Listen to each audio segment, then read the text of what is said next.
Telefónica, Fernando Olivera, líder político, además exministro de Estado, quien sin duda alguna tiene mucho que decir también al respecto de eso. Señor Olivera, ¿qué tal? Buenas noches, bienvenido, Exitosa te escucha.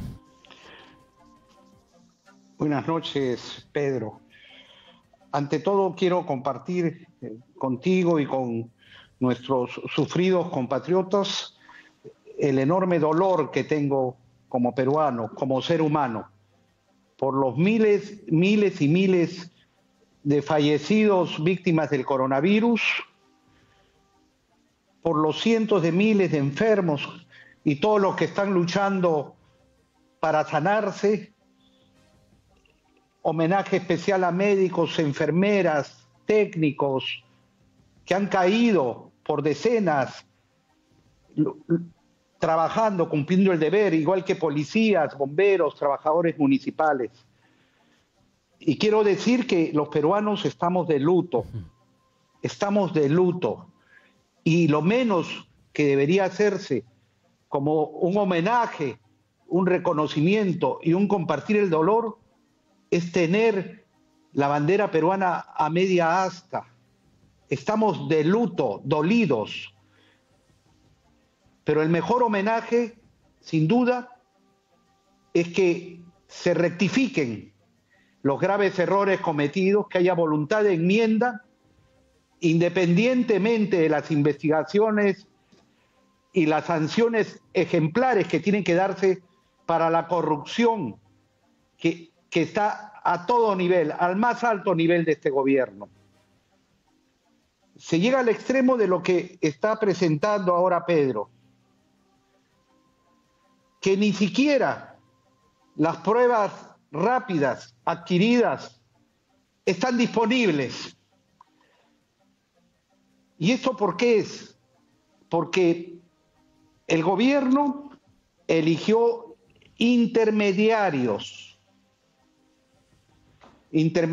que se llenan los bolsillos de millones y que definitivamente son tantos los millones que hay mucho por repartir.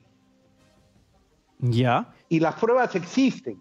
Ya, Usted mismo, Pedro. Ajá, señor Olivera, las pruebas existen. Algunas semanas. Claro, las pruebas existen. ¿Y usted considera que Perú Compras estaría metido en estas prácticas irregulares de tercerizar la adquisición de pruebas rápidas en compras que en realidad no se está cumpliendo en la fecha prevista por la necesidad que pasamos los peruanos? Mire usted, las pruebas rápidas son complementarias. En realidad sirven más para la investigación del coronavirus.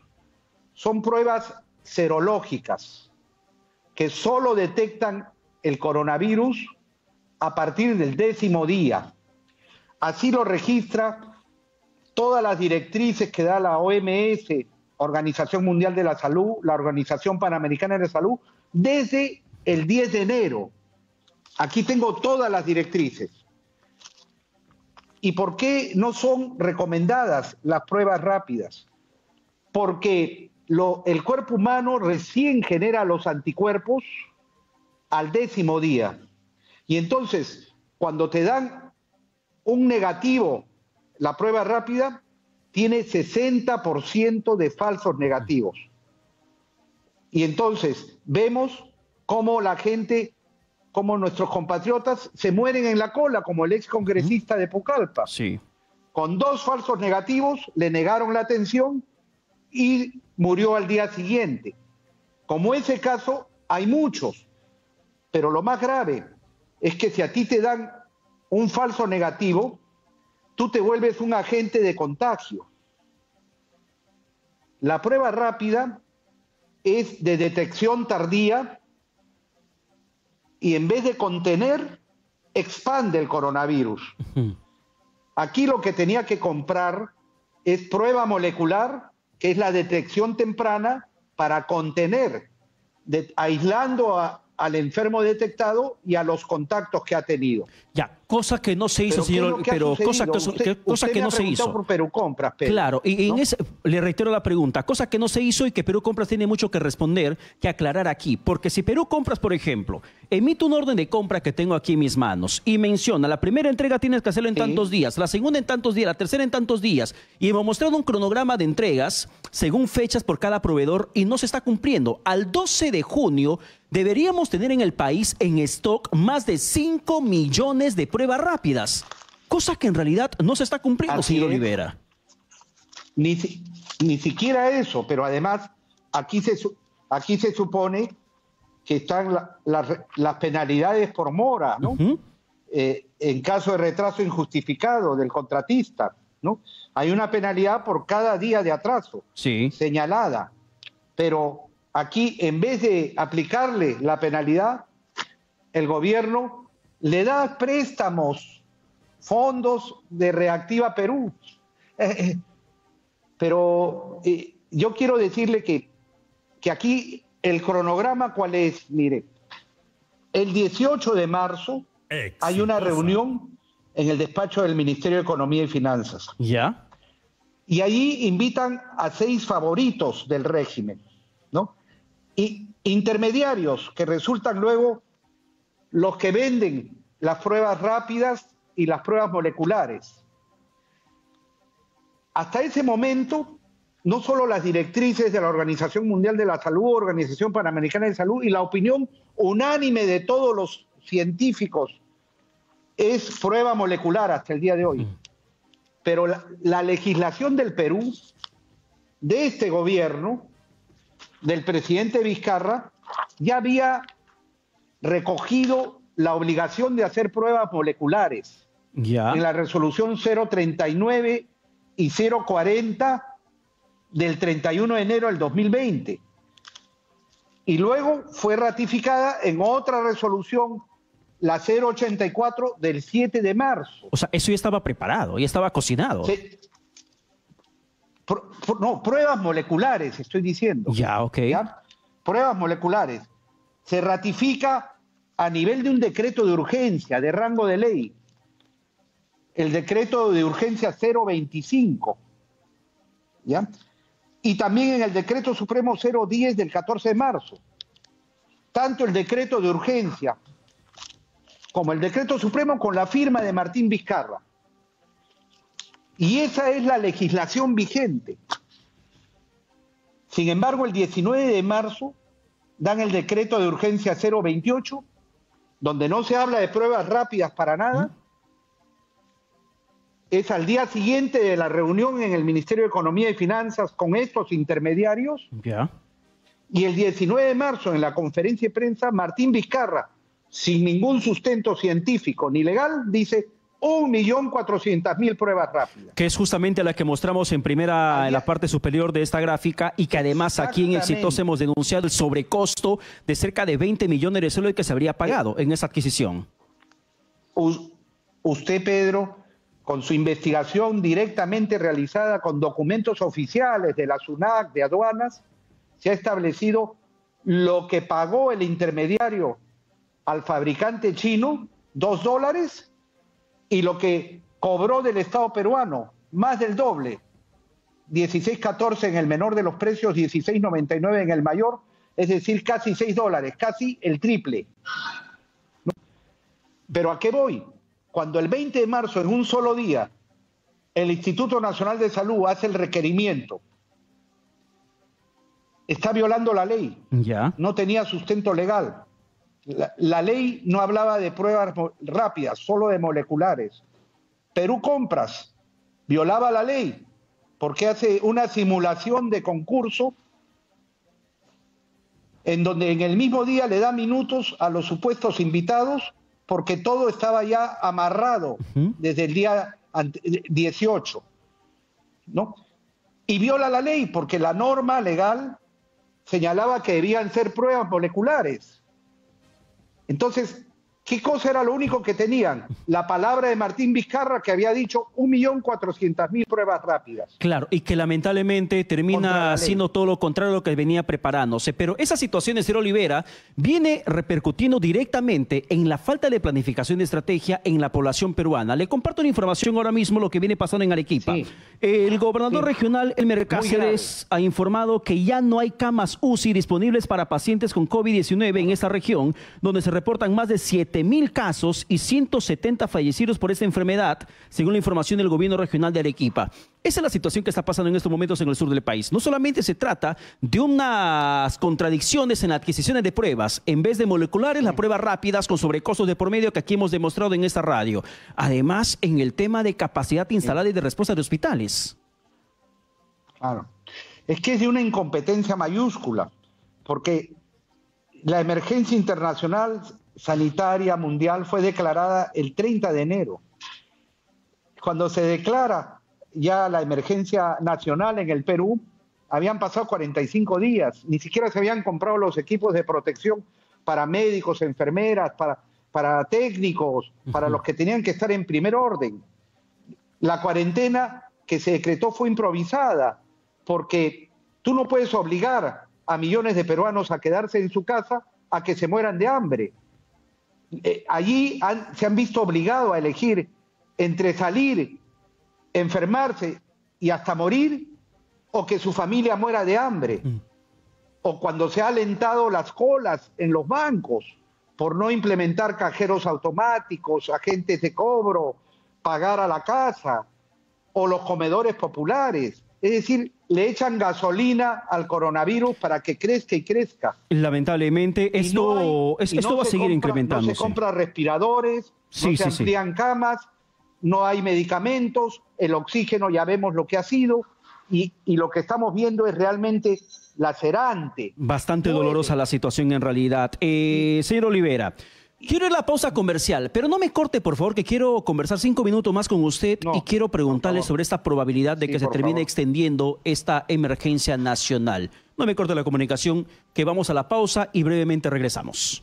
Escuche, y estamos aún en la comunicación y además vía Skype con Fernando Olivera, quien es líder político, ex ministro de Estado, ex embajador, además ex candidato a la presidencia de la República. Sin embargo, había pedido que permanezca aún en la línea telefónica y en el contacto, señor Olivera, porque quería plantearle esta interrogante que a todos nos surge a raíz de las decisiones que se vienen tomando con las prórrogas constantes de la cuarentena y que en esta ocasión nos fuimos directamente por más de 30 días hasta el 30 de junio. ¿Usted considera pertinente que esta emergencia nacional, en el extremo del aislamiento social obligatorio, con los domingos de inmovilización general, aún permanezca más allá de la fecha prevista? Para el gobierno es muy fácil decretar la continuidad de la cuarentena. Es más, ya lo ha anunciado casi capitulando el actual primer ministro Ceballos, ¿no? Y ya nos dijo el ministro Zamora que morirán los peruanos en su domicilio, en la calle o en un hospital. Y en realidad es un gobierno incompetente. Lo que tenemos que pedirle en primer lugar al presidente Vizcarra es que diga la verdad, que deje de hacer propaganda y que nos diga la verdad. Hoy día el Perú es el primer país de casos ocultos de víctimas de coronavirus. Es decir, la mentira oficial está esparcida por todo el mundo. Las cifras que nos muestran de muertos hay que multiplicarlas por 4 o 5. Esa es la realidad. Y no vemos que haya visos de solución, salvo que estén apostando a generar el coronavirus en todo el país, el efecto rebaño que dicen, ¿no? Que todo el mundo se infecte y que ya se inmunice y bueno, ya desaparecerá el coronavirus. Ya, yo entiendo que el gobierno puede estar... señor Olivera, primera cuestión. Ya, yo entiendo que el gobierno puede estar ocultando las cifras, hasta maquillando la realidad, pero en cierto modo es el Colegio Médico del Perú o el comité de expertos que asesoran al Ministerio de Salud los que constantemente recomiendan la ampliación de esta emergencia nacional para controlar el avance de la enfermedad. Sí, pero más de lo mismo nos va a llevar al abismo y a que sigan creciendo las muertes, las pérdidas de vidas humanas y hundir la economía nacional. Lo que nosotros creemos que debe hacerse es practicar las pruebas moleculares masivamente en las zonas críticas, detectar a los infectados, aislarlos, a ellos y a sus contactos, y darles tratamiento de primera en los hospitales de primera atención.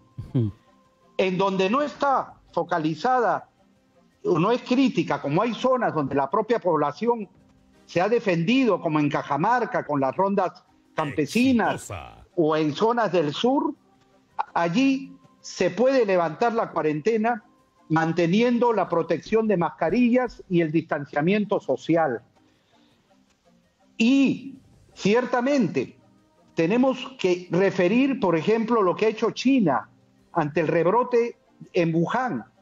Practicó pruebas moleculares, 11 millones de pruebas moleculares en una semana. Sí, pero... Pruebas moleculares hay en el mercado. Ya, sí, pero justamente acabamos de demostrar aquí en el programa de cuántas pruebas, ni siquiera moleculares, cuántas pruebas rápidas deberíamos tener al 12 de junio. Hablamos de más de 5 millones de pruebas rápidas que en realidad no existe, porque hay muchos pacientes, al menos por la prueba rápida, se van a los hospitales COVID y no hay prueba. Y muchos particularmente tienen que estar pagando 120, 150, 180 soles para que le practiquen un descarte de prueba rápida. Increíble, indignante. Pero lo que hay que hacer es, ante un gobierno incompetente, realizar cambios. Ese primer ministro, cuyo mérito principal es ser paisano de Vizcarra, ¿no? Ser su amigo, el que le justifica todo, que no tiene ninguna experiencia y que ha demostrado en los hechos su incompetencia, tiene que ser cambiado por un buen gestor. Yo he referido nombres, como por ejemplo Carlos Neuhaus, que dirigió la organización de los Juegos Panamericanos, o Añaños, que desde Ayacucho montó una gran industria que ya está en 18 países y que hoy día hace proyectos agroindustriales con los agricultores pequeños de nuestra sierra. O Ricardo Márquez, un industrial textil que ha sido vicepresidente de Fujimori, pero honrado y que tiene una propuesta. O podríamos también citar a San Román, que tiene conexión con la lucha de antianemia. Hay lo mismo en el Ministerio de Salud. Zamora, que debe ponerse a disposición de la justicia. Hay médicos, Ernesto Bustamante, el doctor Gotuso, la propia Pilar Macetti, que por lo menos dice la verdad, anunció hace más de un mes y medio que los crematorios estaban a tope, ¿no?